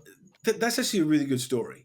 Is it really? I mean, like if anyone hasn't read it's like this guy who's like he's just an everyman gets involved in this corporate conspiracy where someone has kind of cloned him, and it's I think it's only 6 issues, maybe something like that. I'm totally curious. I completely missed this. Yeah, it's really cool, really really cool. But again, his artwork is so stylized that I don't think a lot of people got into it. Yeah. I don't know why I got it. I think it's because there was some other kind of like slave labor book I was reading at the time. And I just was like, just let me get this too, because I kind of like these publishers. And just was blown away by what that guy did. Oh, wow. I remember even writing to the author and saying, I want to make this into a movie or make this into a TV show. Oh, and no shit. He was very keen on it. He was like, well, how much you can offer me? And I was like, I don't know how much you can pay. You want money? I was trying to figure out what or maybe he might have been an animator or something like that, but there was something about it because it feels like a kind of animated book, Okay. Which reminds me, that's something else that I've kind of talk about Matt Wagner's art. Like I feel like Matt Wagner's art was stolen by Bruce Timm to do Batman the Animated Series. I feel like it's such like it's channeled to like that, particularly when you mentioned that one Two-Face issue that he did of the Batman thing. I just feel like there's a playful quality to his art when he does it. Yeah. And not this thing is not serious, but it feels like what Bruce Timm kind of extrapolated from. That's funny. I could definitely see the lineage there. Bruce Timm's like slicker. He's slicker, but Wagner's a bit more organic feeling. But they've both got a big retro sort of a fixation, and they've both got like one foot in like the 1930s and the pulps. Wagner, Wagner loves that pulp shit, and he's written The Shadow. He wrote Sandman Mystery Theater forever. So, I think Bruce Timm also draws from that really old kind of well. And that's the thing about Wagner that pissed me off the most. I thought for sure he was going to do one story. He would draw one storyline in Sandman Mystery Theater, and he never fucking did. He never got around to it. But this actually breaks my heart to say this. I got him to draw me a Wesley Dodds Sandman. Oh, you did? Wagner? Yeah, back when that book was being published, like in the mid '90s, I went to San Diego Comic-Con and I had him, and he drew. It was like $30 commissions on it, but he drew me this really cool fucking like Sandman Mystery Theater thing. And that's dope. But I lost it. Oh, that's brutal. The thing is, it sucks because I had it framed and everything. Oh man! But I was looking for it recently, and I was like, I don't even know where that is anymore. Dude, I hate when that happens. I met Joe Quesada and Jimmy Palmiotti at a comic book shop signing like fucking 25 years ago, or even maybe more. It was it was before they launched Marvel Knights. It was when Joe had just drawn Sword of Azrael, and me and my buddy went to a comic shop signing, and like no one had showed up for it. And so it was basically us hanging out with Quesada and Palmiotti for an hour, and we were like kids, but we were just chit-chatting, bullshitting with them. And Joe was like, "You guys want some sketches?" And we were like, "We don't have any money." And he was like, "I don't care." And he just started doing Batman sketches for us. And I had this great Joe Quesada Batman headshot that was a beautiful like pen drawing, pen and ink drawing. And same thing, he drew it on a comic backing board for me, and I had it forever, and I had it up on my wall for a while. I have no idea where it is now. I totally lost it. See that's just terrible too, is that I haven't, like, I had Paul Smith drew me Oh, an shit. Alan. What's the guy, the who's the Alan? The Green Lantern? Oh, Alan Scott. Alan Scott. He drew me an Alan Scott Green Lantern on the back. Oh, I mean, like on a comic, like the backing boards. Yeah. And I don't have those. Oh, he did that. man. I got 3 or 4 guys to draw me stuff. Yeah, and you love Paul Smith so much. Like you and I both love Paul Smith. Yeah. No, because it was because see, what people don't realize is, they probably don't forget this, is that there was a time in like the mid 90s where you could go to Comic-Con in San Diego, and you could get these guys to draw free shit for you. Or maybe it was $5 for like a custom sketch, and they would do it like it was like a 10 minutes. 10 minutes. You blah, blah, blah. I actually have a if you hold on just for a second, I'm gonna see. You have something you're gonna show? All right. Yeah. Okay. I want to see this. Chris has walked away from the microphone, and he is going into his chamber of original art, where he has no doubt an endless array of original art piled up. God knows what he's about to return with. Oh, this silence may be edited out, maybe not. Oh, he's returning. Did you find it? This is crazy. So I do have this little sketchbook I got, right? Oh shit! Okay. And this is Brian Bendis, like, who did Jinx. Oh my God, that's an elaborate looking piece. That's a lot of black ink. Yeah. Oh my God, that's like mostly black ink. Whoa, wow. This is David Mack doing Kabuki. Oh shit. And this is like all free work. Oh, here's Tony Harris doing the shade from Starman. Starman, yeah, the female shade, yeah. Here's David Lapham, who's doing like a Stray Bullets thing. Oh, that's so cool. Oh, that's like Joey from Stray Bullets, I think. Yeah. Oh, that's fucking dope. Yeah, this is just like, it's crazy. Oh, that's so cool, man. Never knew you had this little sketchbook of like original art like this. Here's Scott Daniel, like, who did a Flash. Wow. Oh shit. That's a nice piece. Yeah, I mean, these guys did all. Oh, this is Charles Vest did a dream for me from Sandman. Oh, that is amazing, because that's just like an elegant doodle, but every line looks perfect. Yeah. That's beautiful. This is Michael Allred did Madman. Yeah, it was. I totally forgot I had this classic. Book. Yeah. It's crazy. It's crazy. Hey man, oh what my else I have gosh. in here? I always want to see. You might want to include 1 or 2 of those in the show notes. That's totally great. Do that. Totally That's great. Do that. Rodolfo DiMaggio did Oliver Queen for me. Oh, that's a beautiful piece, actually. That's really nice. At the time, he was doing, Green Lantern, Green Arrow, what he was doing the Connor Hawk story. And then here's Michael Lark did something from Terminal City. Oh shit! I love Michael Lark, and Terminal City is a really beautiful book. Yeah, this is from 97. This is where this is. Who did this Green Lantern from Tangent? I can't even read that. Yeah, Green Lantern 5-minute sketch. These guys would do these 5-minute sketches. Wow, that's a nice one, actually. Yeah, Green Lantern from the Tangent universe. This is J.H. Williams III. Holy shit! Oh my God! No wonder that's a beautiful sketch. Holy shit! That's you got to put that in the show notes. That's actually a pretty elaborate 5-minute sketch.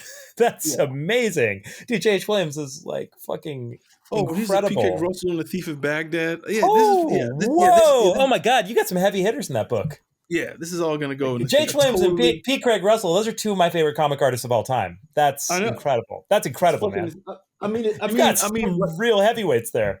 But the thing is that this is like, this is where comics has changed, because that's all from 96, 97. That's when those guys would just be like, I'm going to hook up the fans. You give me my livelihood. I'm going to do something that you, I would just walk up to these guys and say, hey, can you do me a sketch 5 minutes? And they would all be like, sure. If there's no line, you know, like around their place, they would totally do it. You know, that's amazing. But now they need $30, $40, $50 or something like that, you know, which is like, or even more kind of outrageously just for a signature.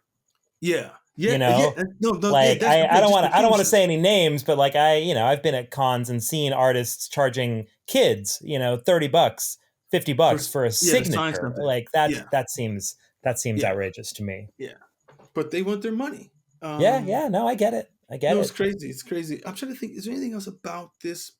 I got a couple more notes on this book on Grendel. Okay. Couple more quick notes. I just want to point out just. For people who aren't familiar with Grendel, one of the obvious thoughts that might strike people when they look at the character design, which is amazing, is, holy shit, does that mask look similar to the mask that Todd McFarlane a few years later would give Spawn? And just the way that the Grendel eyes look and that Grendel mask, it is so similar to Spawn that I have to believe that Todd McFarlane took a little bit of inspiration from Grendel. And, there's nothing wrong with that necessarily.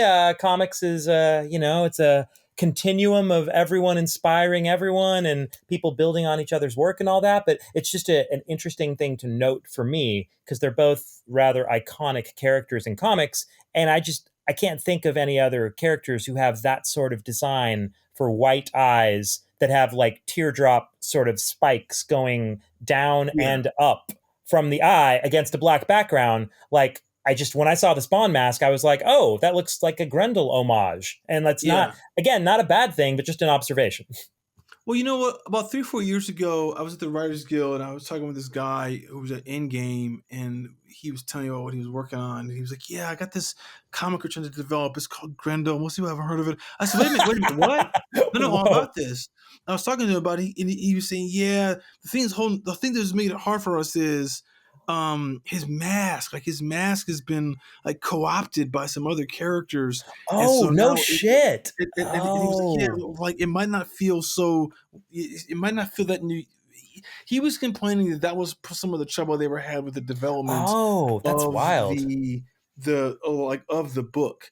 And I kind of feel like, because Spawn had been around, like Spawn had been a movie, and I think it had been a cartoon. I think that other people probably would have seen it and was like, oh, well, Spawn already did this. As opposed with what you're pointing out is that Spawn basically stole the idea from. I'm not saying that, ladies and gentlemen. That's Chris Derrick saying that. I'll say basically stole. I don't say he outright stole, but I will say, if you look at the Grendel mask, one thing that is kind of funny about it is like it's also the little nose, the little circular nose there. I don't know if that if that's gone later. I suspect maybe it is gone later, but that circular nose that's there early on, and I'm looking at like the title page to issue number 1, looks almost comical. Like it's like a little circular clown nose on the mask, which looks odd to me, but that's just it's there.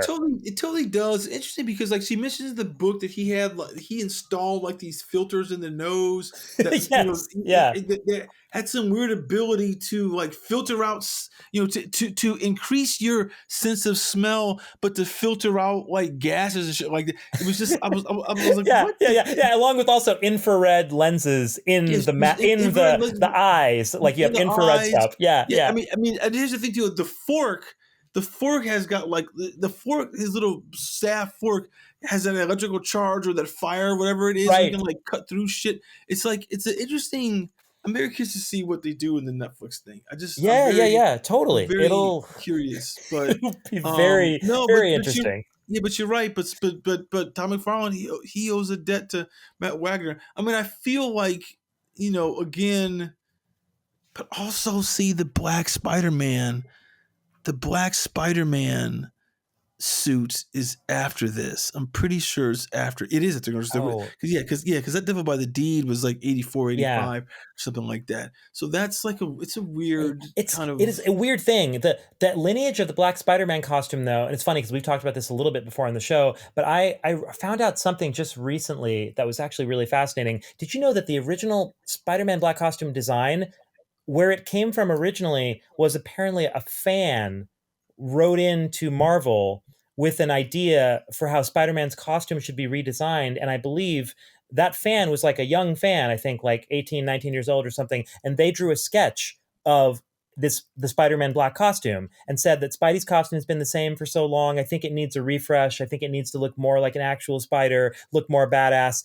And Jim Shooter somehow saw this letter, as this is the legend, the story that I've heard just recently that kind of blew me away. And the Jim Shooter saw this letter, and I think I heard Jim Shooter talking about it on an interview recently, and he confirmed it, that he somehow this letter made its way to his desk and he saw the fan sketch and he liked it and he thought it was cool. And he wasn't sure what he was going to do with it, but he wanted Marvel to own the rights to this fan's design. So he contacted the fan and he got the fan to sign away the rights to that costume design. And he wrote him a check for like $200 from Marvel. And this random fan designed the initial version of that black costume. And then Shooter gave that design, I think, to Rick Leonardi and asked Rick Leonardi to just kind of spruce it up and fine tune it. And then a year later, when Mattel came to Shooter and Marvel and said, hey, we want to do a toy event. Can you do something with us? And he came up with Secret Wars. Shooter was like, oh, this is the moment that I want to use that fan's costume design and switch Spidey's costume in Secret Wars. But he had it in his back pocket for a year. And it all started with this fan writing in a letter to Marvel, which kind of blows me away. I mean, look, I never heard that story. I do know that I think there's there was that magazine. There's a comic called Marvel Age. Yes, that was kind of like their monthly book. That kind of was like their. It's like their in-house. What it was. It was like their in-house promo mag, which they somehow in a genius move, they got people to pay for like 30 pages of advertising for like 50 cents and some stories. But I remember, the thing I remember the most of that is there was a version that was in print of the black costume, and the eyes and the spider were red, not white. Oh, weird. There's a version of that. I haven't seen that. Oh, that's wild. I've seen that, and I put to say it was in one of those Marvel Ages, and it was the sketch work, and I'm pretty sure it's the Rick Leonardi sketch work that you're talking about. Oh, shit! He did it with the red, which to me I thought was fucking cool as shit. And then when I saw with the white, I was kind of like, you guys bitched out and did it with the white. But then I realized that the red on black is like hard. It'd be hard to. It's just to reproduce that, and it's like the contrast of black and white was a lot better. Totally, yes, that's really interesting because the black and white is so iconic and so striking. But that's fascinating. I haven't seen the red version with the black and the red, but just to make sure that we're not spreading misinformation and fake news in this podcast, I just fact checked myself and my story here, and so here's the actual information from spiderman.fandom.com. The black costume originated in 1982. From an idea submitted by 22-year-old fan Randy Schuler after Marvel ran a competition for aspiring writers and artists to elicit new ideas for the Marvel Universe. And Schuler's idea was to slightly upgrade Spider-Man's abilities and appearance. He would don a new black stealth-like suit designed by Reed Richards and the Wasp of the Avengers, composed of the same unstable molecules found in the Fantastic Four's costumes. This new suit would be more durable and stealth-like than the handmade red and blue costume. The idea was purchased by Jim Shooter at Marvel, who was, of course, the editor-in-chief at the time. And Shooter purchased the costume design from the fan for the sum of $220, the equivalent of over $500 today, and the opportunity to craft the story. Schuler, the fan, submitted different versions of the story, but ultimately Marvel took creative control, and it was not until 2 years later, in 1984, that Secret Wars happened, and Shooter decided to use the black costume there and gave it to Spider-Man there. Anyway, so that's the story, the official story. I didn't know that till I heard this epic Jim Shooter interview recently. It's kind of crazy. Look, I never heard that. I've never heard that story before. that guy, fucking Randy Schuler, got robbed. Robbed. Welcome to comics, Randy Schuler. But you know what? But I'll tell you, there's another story like this too. I don't know all the details on this, but I know this part of it is essentially true. There was a woman who was a friend of Phil Knight's who designed the Nike swoosh. Oh, the swoosh. Oh my God, yeah. And she was like a friend of his at college or something like that. And she sold to him for like $75 or $200 or something like that. Oh my God. They were college students in the like early 70s. Oh, But this woman did that. That's nuts. Oh, She basically like, here's a design. Okay, I'll buy it off of you. Like work for hire, boom, kind of thing. And she never saw a dime associated with that afterwards. She might have got more money. She might have worked for the company. I don't really know what happened to her after that, but I know that's what happened. That's how he got the crazy. switch. It's crazy when stuff like that happens. I don't know if you heard the new epic Kanye West interview that he did last week with the podcast Drink Champs. But Kanye West tells a similar story along these lines about how he was saying that he feels like he owes Beanie Siegel, his fellow rapper from the Rockefeller days, he owes him money because it was Beanie Siegel who gave Kanye the name Yeezy, which Kanye then has used for his, sneaker empire and for everything since then. And Kanye was saying like, hey, I want to give Beanie some money because Beanie he made up Yeezy, and like Yeezy's become this giant international brand now. So it kind of reminds me of the Nike swoosh story you're telling though. It's funny though, when sometimes, or the Randy Schuler story, when someone has this incredible idea and then somebody else takes it and just makes billions of dollars with it. Like, so wild. So the moral of these stories are, if you design anything cool for anybody, or give anybody a name and they want to use it from you, do not sell it. Get a percentage. License it to them. License it to them for a fee, or sell it to them that you get a constant licensing fee. Yes. Because imagine if the woman, let's just say the woman who sold, like, who did that Nike design was like, all right, I'll give you this if I get $1 for every time it's used. Or even if I get 1%, or if I get 0.5%, if I get anything. Or like a nickel, or a nickel. 25 cents. Yeah. I mean, that Nike swoosh is on fucking everything. Shoes, shorts, underwear, shirts, pins, car shit. I mean, on so much shit, and she got nothing. It's amazing. It's amazing, man. It's totally nuts. One more thing on Grendel. I have one other note that I wanted to just mention. My last thing that I kind of bumped on with the story that kept bothering me as we were reading it and as I was reading the whole thing, I felt like the idea that Christine's son had been killed, right? Anson, and that she was on this search to get revenge and hunting the killer of her son. I felt like her attitude or her approach became awfully leisurely at a certain point, and I just felt like she got very sidetracked, and there's whole issues that go by during the 7-issue run where, at first it's all about Anson for the first couple issues. It's like, I must get my son back, whatever. And then it's like by issue 3 or 4, she's having sex with the dude. She's talking to her friend on the phone. She's doing all kinds of stuff, but there's whole issues that go by where Anson's barely mentioned, just once or twice. And I kept thinking wait, what about your kid? Aren't you still grieving? Aren't you still a wreck? Aren't you still a mess? Because I felt like that really kind of faded to the background for a few issues there. And it was really bothering me because I was just thinking, imagine your son was murdered, God forbid, and you were on this revenge mission for your son's killer. I just felt like that needed to be front and center in everything she was doing. And I felt like it almost became just oh, she's on another stakeout. She's on another mission. I felt like we were watching a cop show and she was just staking out these criminals, as if it wasn't something that had this incredible personal cost where she had been broken by it. But instead it was just it got added to this laundry list of tragedies at a certain point where she was well, I already lost Peter, I guess, I don't know if that was her husband or somebody else. But, and then she's and now Anson and whatever, and now this relationship hasn't gone well. But I just felt like at a certain point, the primacy of this most recent devastating loss really faded, and that bugged me because it made it really hard for me to kind of just feel like I was with Christine on this journey of revenge, because it didn't feel like the revenge was front and center for a lot of it. That was my quibble. Well, so I said you bring it up because I kind of felt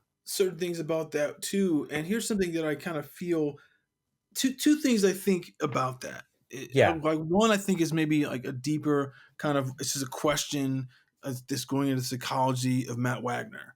Is Hmm. that I don't know how old he is when he's writing this story. That's a good Like point. so He might have been in his like mid-20s for like he could have been very young. well, I mean, whatever I mean, it's not in terms of age. It's more like, did he have children yet? Is Hmm. is more to the question, right? Probably no. I'm gonna guess he did not have kids Yeah. at this So point. so because I feel like, look, I mean, what was the movie we saw? Prisoners. You've seen the movie Prisoners? No, The, but Alcon made it. yeah, My yeah, buddies at Alcon made that. I should have seen that, but I have not yet. yeah. So that that movie. Uh, Hugh Jackman, his daughter gets kidnapped and killed. Yeah. And the whole movie is how he just slowly gets unhinged, Right. and like Right. the design, the drive for revenge Exactly. is unhinging him completely. And I'm like, oh, and I don't know what the guy who wrote that, how was it? He's like, it's like Andrew, like, he wrote Raised by Wolves. That Oh same yeah, guy. yeah. It's was it? I want to say oh gosh, I know who you're talking about because my old manager represents him. Yeah. It's like Guggen, I want to say Guggen. No, it's not Guggenheim. It's David. Oh, it's gonna drive me nuts. I'll look it up. But it's yeah, like a Polish last name. It's like a Polish or a Russian last name or something like that. I can't remember what it yeah, is. But the thing is that, look, that bumped on me too for a certain amount of this.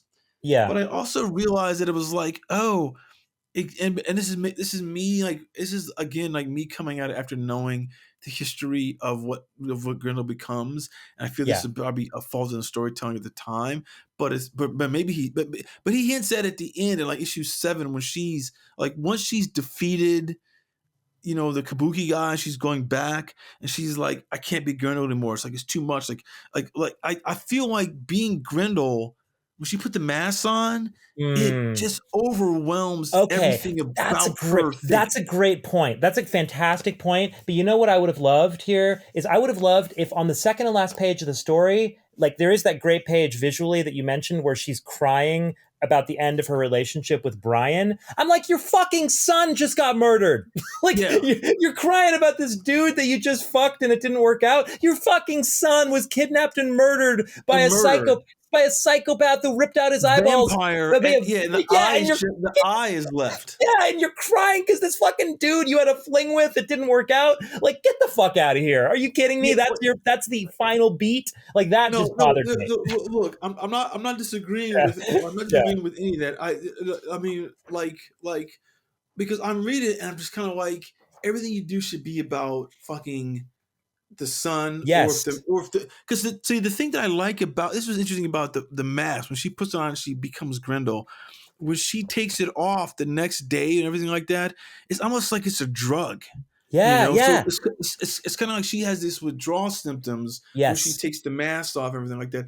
But that still doesn't counteract the fact that the quest to bring the son's killer to justice Yeah. is, because ultimately it feels like the reason why she's there to stop the guy at the end is that because he's going to kill Brian, not Right. because Yeah. It turns into yeah, a love story. It turns into a yeah. love story. And I just thought that was in really poor taste because I'm like, you can't do a love story about someone who's on a revenge mission for their son who was just brutally murdered. That's like if if Mystic River turned into Sean Penn having a love affair with one of the cops who's searching for his son's or his daughter's killer or whatever. Yeah. It's like, you'd be like, wait, what? Like, Mystic River's another good example, like with Prisoners, where you remember how unhinged and devastated Sean Penn's character was as a father. I remember the scene where he finds out, I think, that his daughter's been murdered, and it's this absolutely brutal, heartbreaking scene where he like lets out this primal scream, and you could just see that he's just decimated, like his fucking soul is ripped out by what's happened, Yeah, and to me, that's what this should feel like. Yeah, and I feel like the only, I don't know, like I'm suggesting, the fault in his writing is I don't think he's had a child.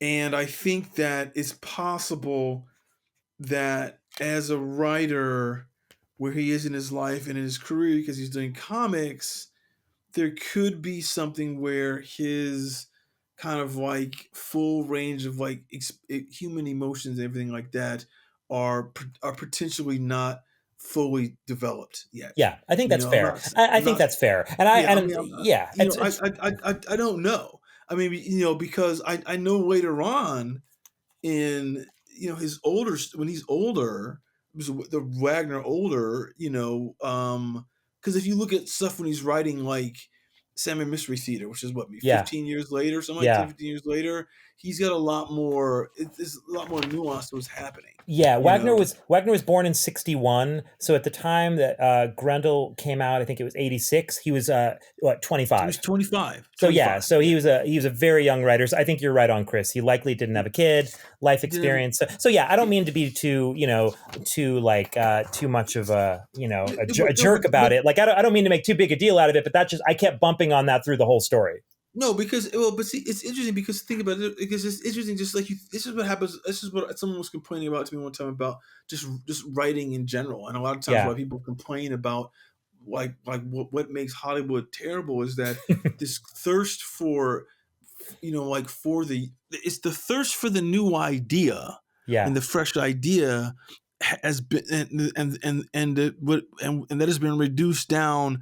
Get me the young writer because the young writer has a new idea. Yeah. Not that I should get the mature writer who Yep. knows his craft and knows Yes. humanity, who Yes. has a new idea. Said, I just need someone who hasn't been exposed and is not You're jaded. right. You're right. It's such bullshit. And like you know, you and I both, the screenwriters, can speak to this. It's so frustrating when you know that you're actually a way better writer than you were 10 years ago. But yet, like 10 years ago, all these people wanted to meet with you because you were like the hot new writer in town. So you had all these meetings. And now you're like, I didn't know what the fuck I was doing back then. Like, you should want to meet with me now. But they're like, no, we want to meet with like the new hot writers in their 20s. And you're like, no, but that's dumb. They don't know how to I do mean, the job.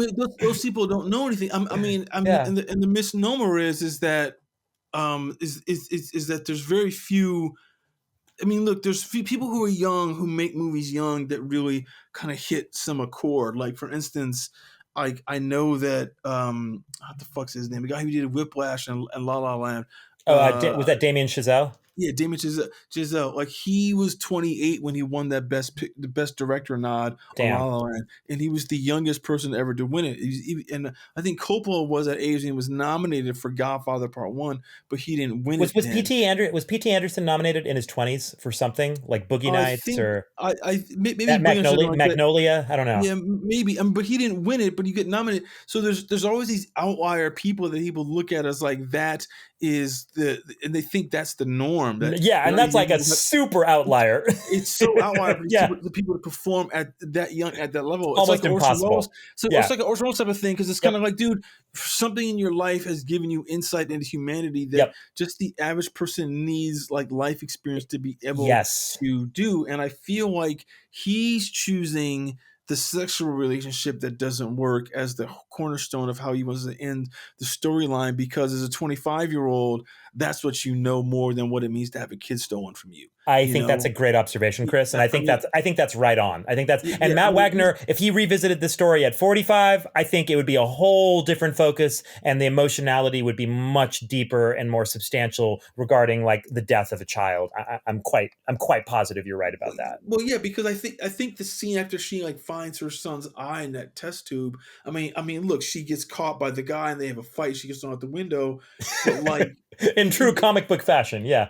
Yeah, but it's one of these things where like the next 2 or 3 pages of story and the next, in terms of like what the next week is like for her, is gonna be like, I'm like, my son is actually dead. Like I want to jump off a bridge. Like I can't even believe this. Because it's one of the, again, you bring up like Mystic River and some of these other stories when like people lose their son and they gets kidnapped or something like that. Again, that was like in Prisoners, like he doesn't know the fate of his child. You know, like it's one of these things where if you knew the fate of your child, like that's part of the thing about these kidnappings and things like that with children. It's like I think if they knew early on the kid was dead, the blow would be hard, but you'd begin to heal or not even heal, but you begin to process it, Right. because you know the fate. But whereas the longer it rolls, that you don't know what happened to your child, then the anxiety like expands exponentially, and even when you maybe do find out, maybe it's a month later, you've had a month to allow this to like fester in your life. She maybe has like a week or at the most a week, but between when the kid disappears and she finds out. So there is some level of that, but it's not.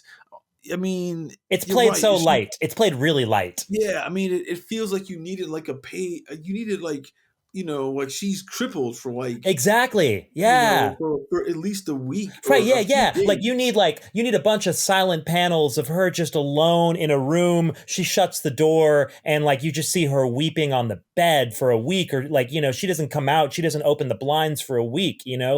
Like this is the kind of shit that makes you not want to go on. I mean, that's yeah. I mean, I feel like if you said like if he's revisiting it today, that revelation fucks her so bad that she's got to find him in another city, or she's got to, or basically he's left and gone to Japan, and the final showdown of this happens in Japan, right, not not in San Francisco, because she's broken enough time to get exactly. She has to put herself back together. You're right. Yeah. That's the thing. So I wanted to mention that because that was something that I think really hampered my enjoyment of it. Because as I was going through every issue, I was just kind of like, what the fuck? But yeah, where's the kid? I mean, I think she finds out he's dead like early, maybe very early. Yeah, like she suspects it in issue 1 or 2, and then she confirms it by issue 3 or 4. So then you got another like few issues still. There's 4 issues before it's over. Yeah. It's kind of weird, but also just to do a little bit of housekeeping here on the name of the guy who wrote Prisoners. It was Aaron Guzikowski. Yeah, that's right. Who's a very good writer, and it's a great script. And I don't know if they'll do a Raised by Wolves sequel, or second season, but that was a crazy series. If anyone hasn't seen it or is thinking about seeing it, I actually never saw the last 2 episodes. I wanted to see that. I haven't seen it yet. I actually am very curious too. I think I started my current show job, so I never got around to finishing it. But yeah, I mean, I don't know. So I guess that's kind Grendel. That's Grendel. That's Grendel. It's a legendary book for good reason, and I think that please, nobody mistake our critique or my critique, especially of this particular run, of a critique overall of the Grendel mythos. Because frankly, I've read Grendel just piecemeal here and there over the last like 2.5 decades. And so I read a few of those Grendel Tales miniseries. Like I remember I read the Darko Macan Edvin Biukovic one.